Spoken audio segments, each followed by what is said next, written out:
Here we are, our brand new set of carbon cycle learning targets, right? We're thinking about putting things together from our notes into the learning targets. So this first one here is looking at the definition of all carbon cycle processes from our diagram, focusing on not only what they are, so their definitions, but how the carbon moves from sphere to sphere.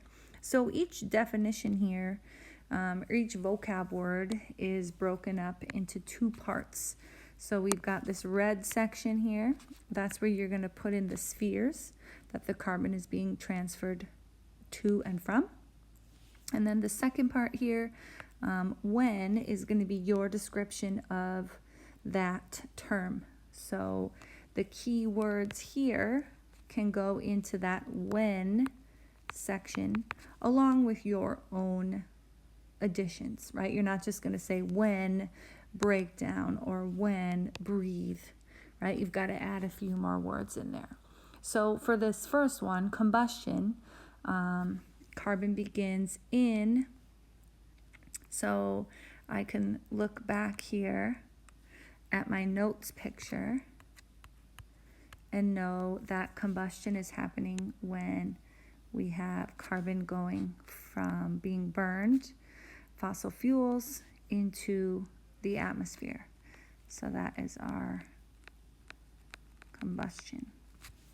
So then for my learning targets, I would have something like begins in the geosphere, because that's where fossil fuels are, moves into the atmosphere, when, I'm looking at my words here, which one fits best.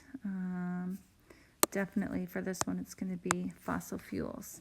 So I could say something like when fossil fuels are burned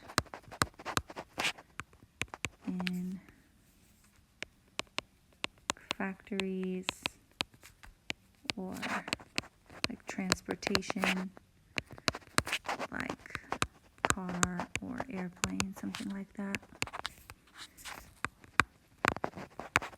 Okay, so again, the red, you're using a sphere, and then the black, the when, you're using one of your keywords. And that learning target continues down here.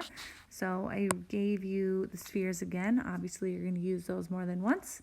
And then these four terms are going to be used for these final processes arrows. You got this.